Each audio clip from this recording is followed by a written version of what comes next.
I'm Conrad Fargo. This is the Fargo 5. Here's the segment where we talk about fun things to do in Fargo, North Dakota. I mean, it's Fargo. It's middle of nowhere, right? What is there to do? Well, turns out there's a lot of fun stuff here. There is. And we are going to talk with Josh Voytek from Rootstock Wine Company, who's going to tell us about all the fun things to do. You run a lot of classes. I do, and there is a lot of classes and events. You kind of sometimes need to know where to look, but one of the most consistent, and where I do a lot of my classes through, is Bridgeview Liquors. You referenced that earlier. So Bridgeview, they post all their classes on Eventbrite and also on their Facebook page. But we usually do classes every Saturday, 1 o'clock. There are classes either on spirits or wine or sometimes beer. There's all kinds of different topics. I myself will be doing a class this upcoming Saturday on sparkling wines, just in time for Christmas and the holidays. And we still, I believe, have some tickets left. I mean, I'm sure they'll go fast, but definitely if that's something you're interested in, sometimes people go as a group or a couple or just going individually. Usually the way that I set up my classes is, in this particular case, we'll be trying 6 different sparkling wines, all different styles, having a little, presentation about it. I'll have a little handout with some information about the different wines, but the key there is being able to talk about what we like about the wines, what we don't like about the wines. And I always preface all of my classes by saying there's always 2 things I'm always looking for in every single class, is that somebody learns something and that they have fun. And if you're able to do that, then you're going to have an awesome experience in my class. I answer questions. And, a lot of times people have a lot of questions. They, want to go to these classes to learn something new, or maybe something that's similar to the topic, or something that's something totally different. I also use sometimes the classes as a gauge to figure out what my next class is going to be. There's a lot of interest in certain topic or whatnot. I'll, be like, oh yeah, let's, do that. Like I said, this sparkling wines is this particular class. The last class I did was on port, so we focused on, a particular style of wine. And the class before that, I did sake, which is something I'm also have a certification specialist in, and love talking about sake, especially in this market, because not a lot of people know about sake, and it's really an underrated beverage that is absolutely delicious, and there's a lot of different styles, not just the really cheap stuff that you get at the hibachi grill. So the next class I'll be doing in January, which is just went up yesterday, actually, but it'll be the 18th, so we're actually doing that one on a Thursday night, is going to be on Carignan. So it's going to be on one particular type of grape. It's a red grape. Medium body, comes from the southern part of France and the eastern part of Spain. But really fruity. If you're a fan of Merlots, if you're a fan of Zinfandels, it's a really good kind of transitional grape. And the great thing about it is unlike some other grapes, it's very drought hardy, so it doesn't require as much water as a lot of other grapes. And there's a lot of old vine Carignan out there in the world, and it just takes on a really fun complexity that kind of reminds you a little bit of Syrah, but without all the tannins. So I'm going to be focusing on some wines for that particular class, some from France, some from Spain. I think I'll be pouring one from Chile, because there's some old vine Carignan down there, probably some from California, some dry farmed old vine from like Sonoma and Mendocino.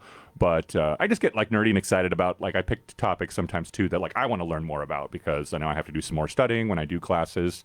And I also like to look at trends. And Carignan is actually a big trend right now, with a lot of droughts and things like that going on in California.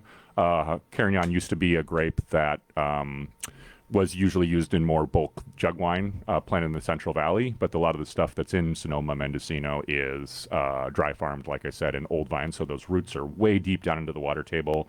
They don't have to use any extra irrigation, which obviously drought is a problem in California right now, and then between that and obviously wildfires.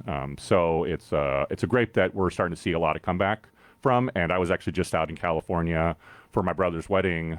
We went to Sonoma and Mendocino, and it was amazing how many of the winemakers were talking about Carignan.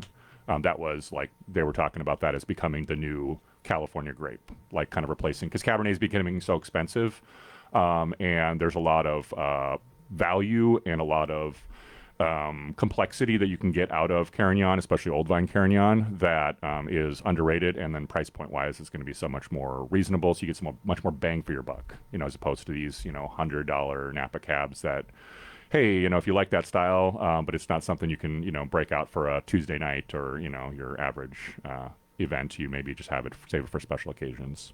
You clearly got a wealth of knowledge. I think you just gave us a insight into everything that you know there. That's basically what the class is, but also there's drinking involved, right? There is drinking involved. Yeah, you get, like I said, you get to try 6 different. In this particular class, you get to try 6 different wines. So we do small samples. I usually end up pouring. It's about 1 ounce and to 2 ounces. So you basically get about 2 glasses of wine.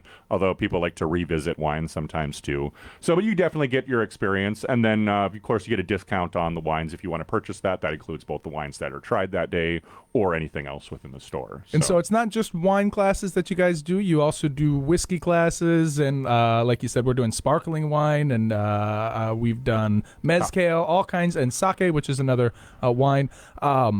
The best place that I've usually found your classes is on Eventbrite. That is correct. But how do you search for them? Do you just search for Bridgeview, or you can either search for? Do they have your name on them, Voytek? Yeah. Well, if you type in my name, and I just tried it out today and did that, it will pull up only the classes that I teach. So it searches within, obviously, and we have a little description in each of those events of what the wine class is going to be about. But if you were to search Bridgeview, which it pull up all the classes for on that. Eventbrite. On Eventbrite. And the cool thing about Eventbrite too is just in general in town, if you search in under like the food and beverage category, it'll pull up all the classes across the board. So, like for example, this week, I mean, I'm quite busy with events. Besides the class that I'm doing at Bridgeview, tomorrow night I will be pouring at the Bernie's holiday tasting.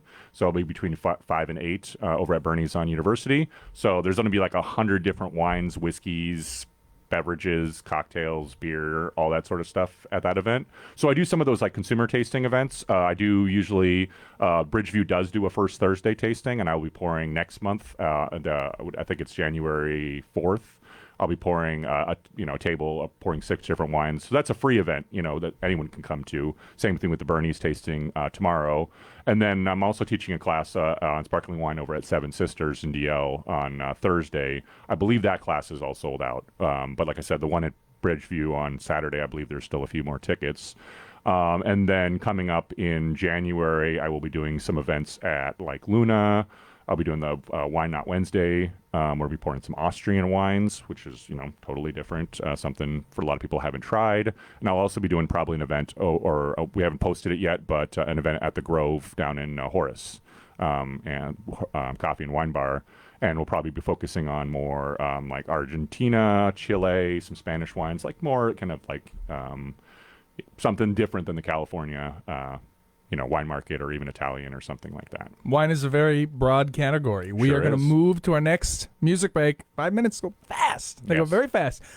We've got, I'm excited to actually share this one with you, although we can't listen to it in the studio. Unfortunately, you just have to hear it through my headphones because we're live on Facebook. It is Totem's remix of Kate Bush's Running Up That Hill. Nice. It's mixed with the Stranger Things theme, which I'm sure is where you fell back in love with that song. So we're going to listen to that, and we will come back with frequently asked questions, so don't go nowhere.